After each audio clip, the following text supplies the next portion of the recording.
Steelers are one of 5 undefeated teams coming into this weekend, and Mark Kaboly was poo-pooing it. Mark Kaboly was a Debbie Downer, a negative Nancy. Looking at it glass half empty. How's he viewing things now? After the Steelers' first loss of the season, he's brought to us by Bet365 and the injury lawyers of LGKG, Western PA injury lawyers for over 90 years. LGKG.com. We'll get his thoughts on the game, obviously. But, Mark, you said you booked a hotel for the wrong weekend. Yeah. Did you wind up sleeping on Tone Diggs' couch? Did you sleep on Pat McAfee's pull-out sofa? What happened? Well, I really appreciate you starting this off by calling me a Debbie Downer and a negative Nancy, then go into my faux pas, so to speak. What I do? I can't even remember. Dude, I'm on like 2 hours of sleep right now, so you have to bear with me here. Every time he talks or types, that dwindles. Because you were texting me earlier, got 4 hours of sleep. On Twitter, 3 hours of sleep. Now it's 2 hours of sleep. Of course. Well, I'll put it this way. I got home at 3, got to bed about 3:30. The kid came over and said he threw up at 4:30. So I don't know if consecutive sleep here, but what was the question? Yes, I booked the wrong weekend. Very rookie mistake of me. There was some kind of big event there, so they were overbooked. I tried the Holiday Inn Express or whatever, they were overbooked. I don't know.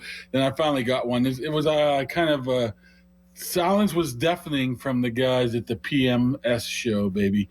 I don't think they wanted me sleeping on their couch. Well, giving you a second lease on career life, I think, is probably good enough for them. Yep. Probably don't need to offer up the air mattress there. All right, Kaboly, what's your number one takeaway from the game? We'll start wide, and we'll narrow this bad boy down.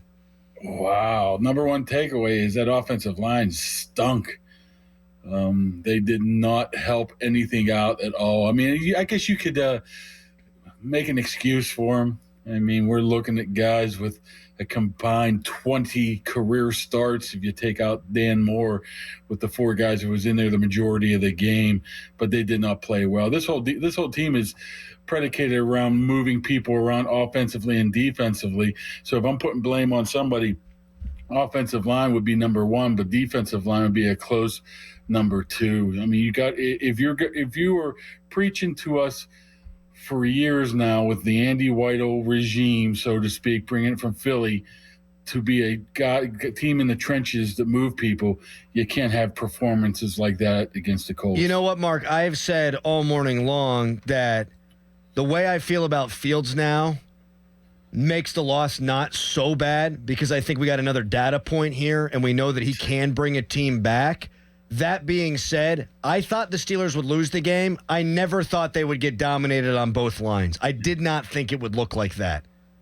And especially that early. I mean, first 2 drives, 8 plays, 9 plays, 14-0 before the quarter's up, 17-0 right after that. But, you got to be careful of throwing that data points around with Justin Fields as well. He took another step, checked off another box, but he did have a chance to win it in the end there and did almost throw an interception and did fumble. So we have to keep it in perspective. And I think that's what Tomlin's doing right now. If you've noticed anything Tomlin was asked about Fields is he never gives him credit for anything. And I think he's still a little bit skeptical, just like myself right now. But he's knocking that skepticism off everybody's lips here if he keeps performing like he has. So do you think or do you not think that Justin Fields gave this team the best chance to win the game? Like, was he the reason why that they were even close to winning this football game or not? That's tough. We know it's not the offensive line. We know it wasn't the running backs. We know it wasn't the receivers. I guess the defense getting things. I think part of it was, the Colts were just trying to play some vanilla defense here as well. But, yeah, he probably gave them their best opportunity to come back right now. That's why we got to be a little bit careful. I mean, last week we thought they were going to go 20-0, right, win the Super Bowl. And this week we're crowning Justin Fields. Got to be a little bit careful with that because they were down 17-0 and they weren't really playing. It's still not a great Colts team. I'm not saying anything bad about Justin Fields. He did what he had to do, except 2 fumbles, I guess, or 1.5 fumble. One shouldn't have counted, but I think he probably played as well as he could have under the circumstances. So how do you feel about him then? You say Tomlin's probably skeptical. What would you do? I'm still a little skeptical, man. Skeptical enough to play, like I keep saying, Russ? I'm skeptical that Fields is going to be able to continue this path to getting better every single week. I mean, I just think eventually it's going to level off and we're going to see some very negative stuff off the Fields. And that's going to be, I think, that next box you have to check off. If he has a bad game, how does he then respond in game to that? Because I don't think we've really seen much of that yet. But hold up. Wait a second. He threw an interception last week, then leads 2 straight scoring drives, followed up by the run the clock out drive. This week he has the bad fumble, the 22-yard sack, and then has 3 consecutive touchdown drives. I think he has shown that. Well, did they win yesterday? No, but you don't think that showed a legitimate response? Yeah, like directly towards Fields. I mean, how many times has a Steelers quarterback since Ben led 3 consecutive touchdown drives? I'm not going to say Kenny Pickett because the H2P people might come after me. Not you, Doran.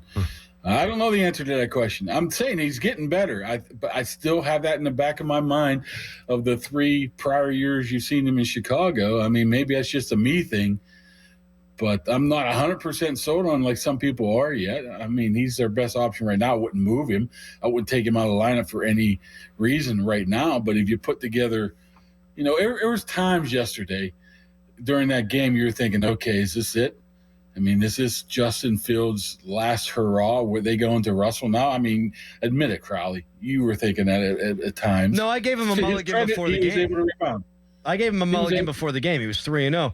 I want to keep doing this Fields thing, but you had a question, Doran? So people, destroy me.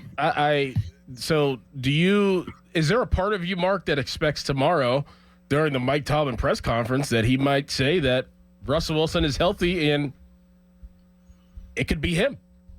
Nah. No? Nah. He's not going to do that.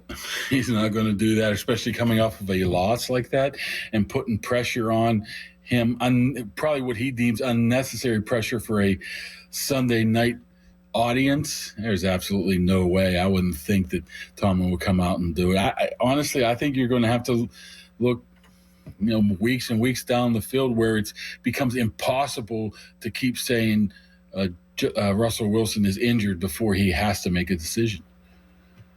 Mark Kaboly joining us here on 93.7 The Fan on the Fan Hotline, presented by Sullivan Super Service, providing trusted plumbing and HVAC service for over 50 years. So Deshaun Elliott comes out after the game and says they need to focus in practice. Did you notice anything in what you were able to view from practice this week that might have told you this was coming, Mark? Not really. I mean, if they want to focus, maybe turn down the music a little bit, right? I like the old school days of Big Ben shutting off the music. I mean, I don't know how they can glean anything off of practice. Those 2 hours are out there. I mean, there's so limited reps that some of these guys get. I mean, if you're looking at a defensive first-team reps against first-team reps, if you're looking at a dozen, you're lucky.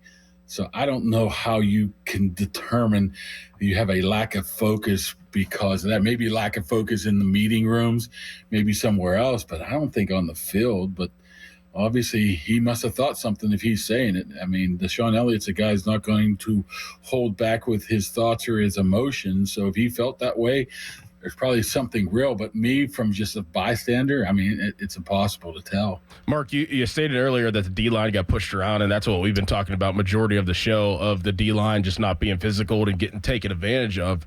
When you watched the defense yesterday outside of the defensive line, what do you think the issue was, or who do you think the issue was, the reason why the defense just didn't show up? Well, I don't think the 2 inside guys played particularly well either. I mean, I didn't look at the snap counts, but I don't think Landon Roberts was out there very much at all. So you're looking at the rookie Peyton Wilson and Patrick Queen. I mean, one thing I noticed, I don't know if you guys noticed this too, there was a lot of moaning and complaining between players. Like, hey, what are you doing? Hey, what are you doing? I saw at least 4 different times on my end, and one of them was from Queen. So maybe if you number one is the defensive line. They can't allow that to happen, especially with a center that I don't even know if he ever played before. I mean, he thought with Ryan Kelly out that Benton was going to dominate. That didn't happen. But if you're going to take that out of the equation, I would have to say the 2 inside guys are going to have to.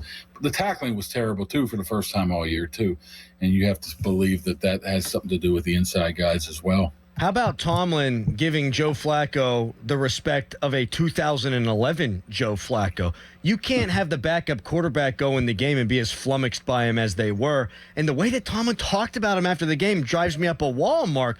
Well, he's a veteran. You can't blitz that guy. He'll dice you up. I'm wondering what he thought he did when they didn't blitz him, because I saw a dicing.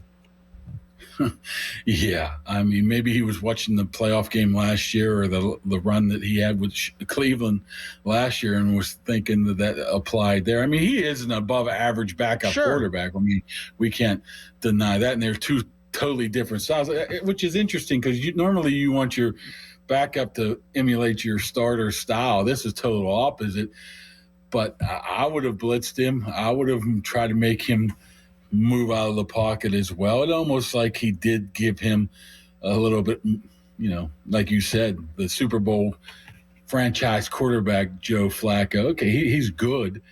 But on the flip side of that game was pretty much in hand. 14-17 nothing before he even got in there as well. So I don't know. I don't think that's the reason why they lost. If you're looking at the reason why they lost, it was those first 2 drives when Richardson was hitting some big throws too.